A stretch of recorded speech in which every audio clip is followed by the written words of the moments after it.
ሰላም ጤና ይስጥልኝ የዩቲዩብ ቻናል ቤተሰቦቻችን እንዴት አላችሁ? ፕሮፌሰር ማዕዛ እባላለሁ። በዚህ የዩቲዩብ ቻናላችን ስለ ቢዝነስ፣ ካምፓኒ ስትራክቸር፣ ኦርጋናይዜሽን እንዲሁም የተለያዩ የስራና የቢዝነስ ነክ አይዲያዎችን እናነሳለን፣ እንወያያለን፣ እንማማራለን። አብራችሁ ቆዩ። በዛሬው ለሰናችን ስለ ቲም ወርክ እንወያያለን። አንድ ጥያቄ ልጠይቃችሁ። በካምፓኒያችሁ ውስጥ ወይም በኦርጋናይዜሽናችሁ ውስጥ በጣም ክህሎት ያለው ስኪል ያለው ጥሩ ባክግራውንድ ያለው ኤክስፒሪየንስ ያለውና የትምህርት ዝግጅቱ ጥሩ የሆነ ሰራተኛ ኖሯችሁ ነገር ግን ቲማችሁ እንደ ቲም ወይም ካምፓኒያችሁ እንደ ካምፓኒ ወደ ታሰበለት ግብና ዓላማ ለመሄድ አዳግቷችኋል? ይህ ከሆነ የዛሬውን ሌሰናችንን በደንብ ተከታተሉት።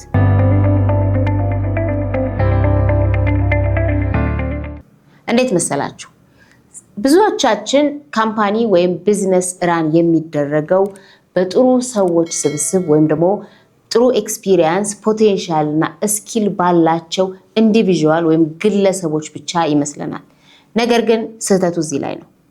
እነዛ ጥሩ ሰዎች ወይም ደግሞ እነዛ ጥሩ ፖቴንሻል፣ አቅም፣ ስኪል እና ኤክስፒሪየንስ እንዲሁም የትምህርት ዝግጅት ያላቸው ሰራተኞቻችን በየፊናቸውና በየግላቸው ስለሮጡ ብቻ ድርጅታችን፣ ካምፓኒያችን፣ ቢዝነሳችንና የቆምንለት ዓላማ ግቡን ይመታል ማለት ስህተት ነው።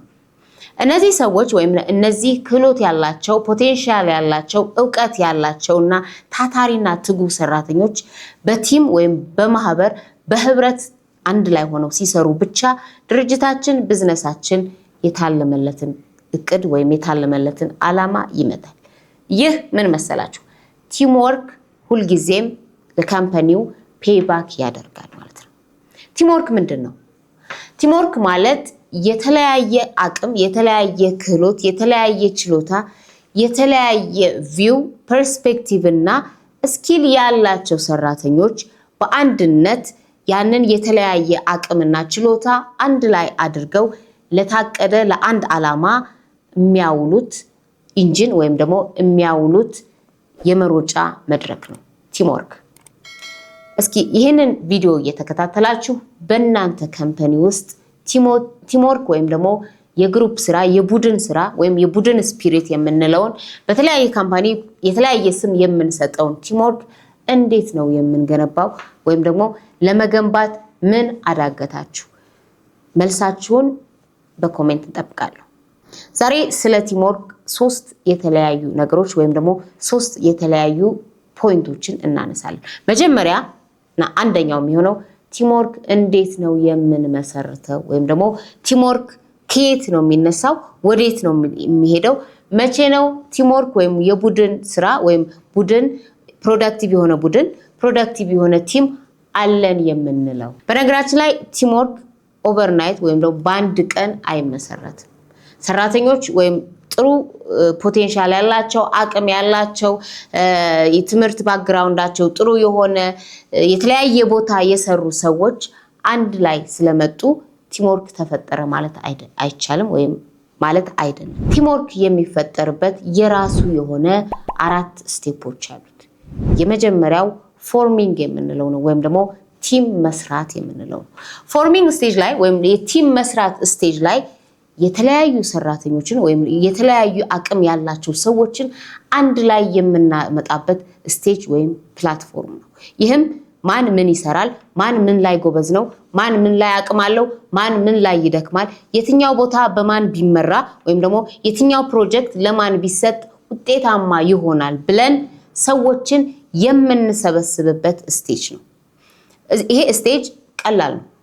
ሰዎችን በአንድ ላይ አምጥቶ አንድ ላይ እንዲሰሩ መመሪያ መስጠት፣ መንገር፣ ዳይሬክሽን መስጠት፣ ኮች ማድረግና ፎሎ ማድረግ ነው። ነገር ግን ውጤት ያመጣል? ገና አያመጣም። ቲም ወርክ መጀመሪያ ፎርሚንግ ስቴጅ ላይ ምን አይነት ቦትልኔክ አለው መሰላችሁ? የመጀመሪያ ፎርሚንግ ስቴጅ ላይ ቲም ወርክ ፊር አለው፣ ፍርሃት አለው። ከማን ጋር ነው የምሰራው? ለማን ነው የምሰራው? የኔን ፖቴንሻል ማን ኦቨርፓስ ያደርጋል? ማን ራይቴን ይወስድብኛል?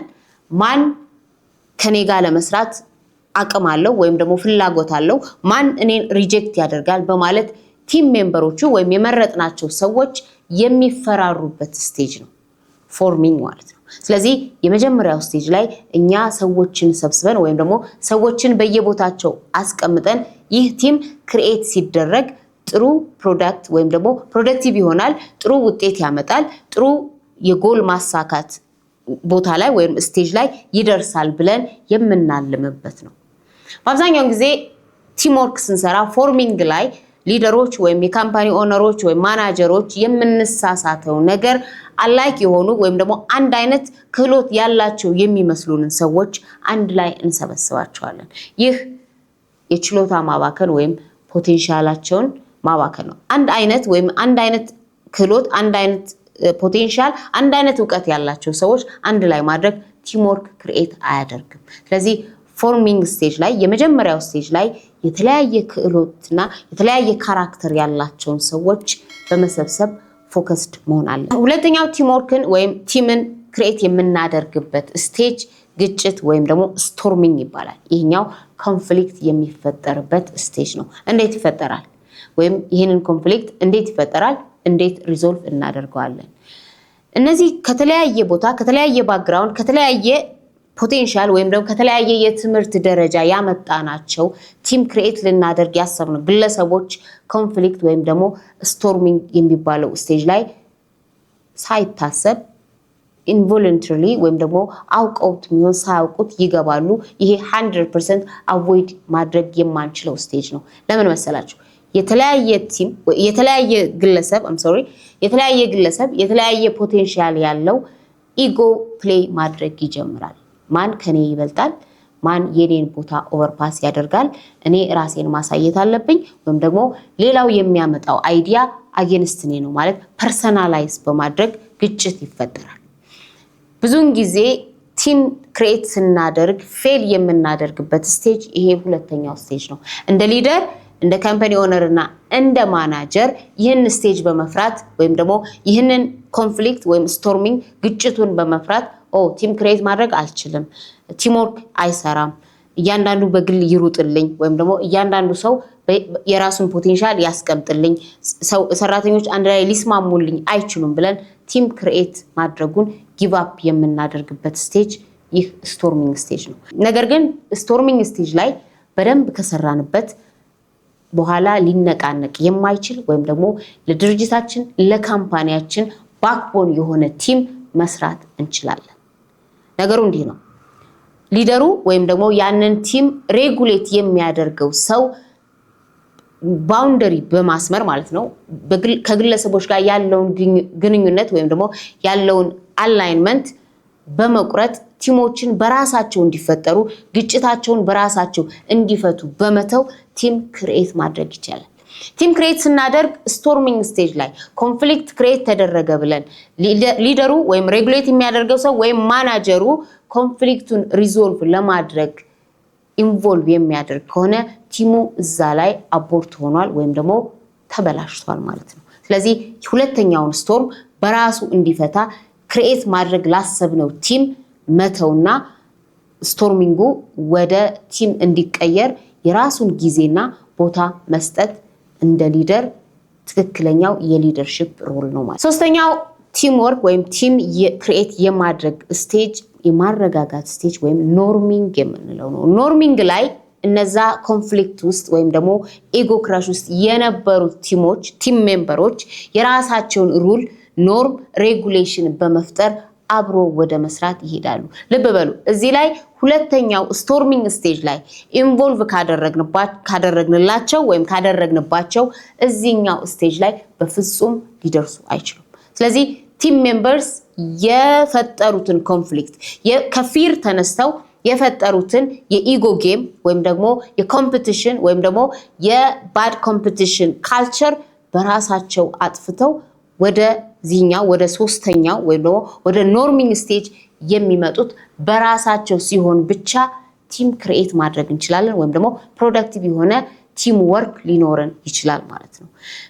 በዚህ ሰዓት ወይም ደግሞ በዚህ ስቴጅ ላይ ቲም ሜምበሮቹ በመከባበር ወይም ደግሞ የራሳቸውን ቫልዩ በማስቀመጥ ጤናማ የሆነ የሐሳብ ልውውጥ፣ ጤናማ የሆነ ክሪቲሲዝም መቀበል፣ ጤናማ የሆነ ፊድባክ ዴቨሎፕ የሚያደርጉበት ያልተጻፈ ነገር ግን ፖሊሲና ሬጉሌሽን ሊኖራቸው የሚጥሩበት ስቴጅ ስለሆነ ይህንን ስቴጅም ለራሳቸው መተው ግዴታ ነው። እንደ ሊደር ሁለተኛ ሶስተኛው ስቴጅ ላይ ኢንቮልቭ ማድረግ አይጠበቅብንም። አራተኛውና የመጨረሻው ቲም ክሪኤቲንግ ስቴጅ ፐርፎርሚንግ ስቴጅ ነው። በዚህ ስቴጅ ፍሎሪሽ የምናደርግበት ቲሙ እንደ ቲም ሰክሰስፉል የሚሆንበት ቲሙ ኢንዲቪጁዋል ጎሉን ወይም ኢንዲቪጁዋል ኢጎውን ረስቶ እንደ ቲም በህብረት የሚሰራበት የሚተባበርበትና ሪዛልቱን የምናይበት ስቴጅ ነው ፐርፎርሚንግ ስቴጅ። ፐርፎርሚንግ ስቴጅ ላይ የሊደር ዋና ሮል ኮቺንግ እና የቲሙን ጎል ወይም አላማ በየጊዜው ኢቫሉዌት ማድረግ ለቲሙ ታይም ባውንድ የሆነ KPI ማስቀመጥና የተለያዩ ስትራቴጂዎችን በመንደፍ ቲሙን ወደፊት መግፋት ብቻ ነው። እዚህ ላይ ወይም የመጨረሻው ፐርፎርሚንግ ስቴጅ ላይ ስንደርስ ኮንፍሊክት ወይም ደግሞ ግጭት የለም ማለት አይደለም። እዚህኛው ላይ ያለው ግጭት ከሁለተኛው ስቴጅ ወይም ደግሞ ከስቶርሚንግ ስቴጅ የሚለየው ጤናማ ግጭት ነው። ምን ማለት ነው? ፐርሰናላይዝድ የሆነ ወይም ደግሞ ቲሙ የቲም ሜምበሩ ሲጋጭ ፐርሰናል በሆነ ነገር ወይም ደግሞ ፐርሰናል በሆነ ስሜት ሳይሆን ስራውን መሃል ላይ አድርጎ የሚጋጨው ኮንፍሊክት የሚፈጥረው ሐሳብ የሚቀያየረው ኮምፒት የሚያደርገው በስራውና በስራው ላይ ብቻ ሲሆን ያኔ ጤናማ የሆነ ቲም ክሬት አድርገን ጨርሰናል ማለት ነው። ብዙ ጊዜ ቲምወርክ ስንል ቲምወርክ ለምን ይጠቅማል? ኢንዲቪጁዋል የየራሳቸውን ፖቴንሻል የየራሳቸውን አቅም የየራሳቸውን ስኪል ካበረከቱልኝ እንደ ድርጅት ቲምወርክ ለምን ይጠቅማል? ቲምወርክ የሚጠቅመው ለድርጅቱም ለኢንዲቪጁዋል ወርከሩም ነው። ቲምወርክ ወይም ደግሞ በግሩፕ መስራት 3 ዋና ዋና ጥቅሞች አሉት። አንደኛው ኮምፕሊመንተሪ ስኪልስ የሚባል ነው። የተለያየ ሰዎች ወይም የተለያየ ባክግራውንድ ያለን ሰዎች የተለያየ ዕውቀት ያለን ሰዎች የተለያየ ኤክስፒሪየንስ ያለን ሰዎች የተለያየ ፐርሰናል ካራክተር ያለን ሰዎች የተለያየ ስኪልና የተለያየ የሥራ አፈጻጸም ክህሎት አለን። ስለዚህ ኮምፕሊመንተሪ ስኪል ቤኔፊት አለው ስንል ያንን ስኪል ተወራርሰን ያንን ቤኔፊት ተወራርሰን ያንን ፖቴንሻል ተወራርሰን እኔ የጎደለኝን ያኛው የጎደለውን ሌላው ሰው በማሟላት ኮምፕሊት የሆነ ፐርፎርማንስ ላይ እንደርሳለን ማለት ነው። ይህም የድርጅቱን ፕሮዳክቲቪቲ ይጨምራል። ሰዎች ወይም ቲም ሜምበሮቹ ከሌላው ሰው በመማር ስኪላቸውን አፕግሬድ እያደረጉ ካሪየር ዴቨሎፕመንታቸው ላይ ቫልዩ አድ እያደረጉ እንዲሄዱ ያደርጋል ማለት ነው። ሁለተኛው የቲም ወርክ ቤኔፊት ስትረስ ሪደክሽን ነው። ግጭትን ይቀንሳል። ግጭት ሲቀንስ ደግሞ የኢንዲቪጁዋል ወይም የሰራተኞች ስትረስ ይቀንሳል ማለት ነው። ቲም ወርክ ከሌለ ባድ የምንለው ኮምፒቲሽን በሰራተኞች ላይ ስለሚሰርጽ እኔ እበልጣለሁ ወይም ደግሞ ይህ ጥፋት የኔ አይደለም ወይም ደግሞ ይህ ኃላፊነት የኔ አይደለም ወይም ደግሞ ለምን የሰዎችን ኃላፊነት እኔ እሸከማለሁ በማለት ሰራተኞች ያልተገባ ስትረስ ውስጥ ወይም ደግሞ ያልተገባ ባድ ኮንፍሊክት ውስጥ ሲገቡ ወርክ ፕሌሳቸው ሳይኮሎጂካል ሴፍቲያቸውን ስቲል ያደርግባቸዋል። ያ ማለት ደግሞ ወርክ ፕሌሳቸው ጤናማ አይሆንም ማለት ነው። ወርክ ፕሌሳችን ጤናማ ካልሆነ ሳይኮሎጂካል ሴፍቲ አይሰማንም የምንለው በተለምዶ ስራ ቦታ እሱ ይመጣል ማለት ነው። እሱ ሲመጣ ደግሞ የሰራተኞች ስትረስ ወይም ደግሞ ጭንቀት ውጥረት እየጨመረ በሄደ ቁጥር ለካምፓኒው የሚያመጡት ኮንትሪቢዩሽን ወይም ደግሞ ለካምፓኒው የሚያመጡት ውጤት በዛው ልክ እየቀነሰ ይሄዳል ማለት ነው። በእንደዚህ አይነት ካምፓኒ ውስጥ ያሉ ሰራተኞች ለካምፓኒው የሚያመጡት ነገር ስለሌለ የካምፓኒ ኦነር ብዙ ጊዜ ሰራተኞች አሉኝ ስራ ያሰራም ብዙ ሰራተኞች አሉኝ ባክግራውንዳቸው እንደዚህ ነው ከዚህ ቦታ ነው ያመጣዋቸው ተምረዋል ነገር ግን የኔ ካምፓኒ የምፈልግበት ደረጃ ላይ እየደረሰ አይደለም ወይም ደግሞ እየሄደ አይደለም ብለው ስቴት ሲያደርጉ እንደመጣለን። ይህ ምንድነው? ያ ካምፓኒ ቲምወርክ ላይ አልሰራም ወይም ደግሞ ቲምወርክ ከናካቴው እዛ ካምፓኒ ውስጥ የለም አይታወቅም ወይም ደግሞ ለመሰራት ጥረት ላይም አይደለም ማለት ነው። ሶስተኛው የቲምወርክ ቤኔፊት ኢኖቬሽን የፈጠራ ችሎታን ይጨምራል። በቲም ስንሰራ ክሪቲሳይዝ እንደራረጋለን። ያንዱን አይዲያ ወስደን እናሳድገዋለን። በቲም ስንሰራ አይዲያችን ቫልዩ እንዳለው ስለሚሰማን በየጊዜው ክሪኤቲቭ እንሆናለን። አዳዲስ አይዲያዎችን ለመፍጠር እንጥራለን። ይህ ሰራተኛውንም ካምፓኒውንም ወይም ቢዝነሱንም የሚያሳድግ ዋነኛ ፒላር ነው። ኢኖቬቲቭ ስንሆን ሰራተኞች ኢኖቬቲቭ ሲሆኑ ክሪኤቲቭ ይሆናሉ። ያ ማለት ደግሞ አዲስ አይዲያን ያመጣሉ፣ አዲስ መንገድን ይሞክራሉ። ክሪቲሳይዝ ከመደረግ ይልቅ የሚያመጡትን ነገር ሪኮግናይዝ እያደረግ ስንጨምርለት ቲማቸው እንደ ቲም እያበበ ድርጅታችን ወይም ካምፓኒያችን ፕሮዳክቲቭ እየሆነና ስኬል እያደረገ ይሄዳል ማለት ነው።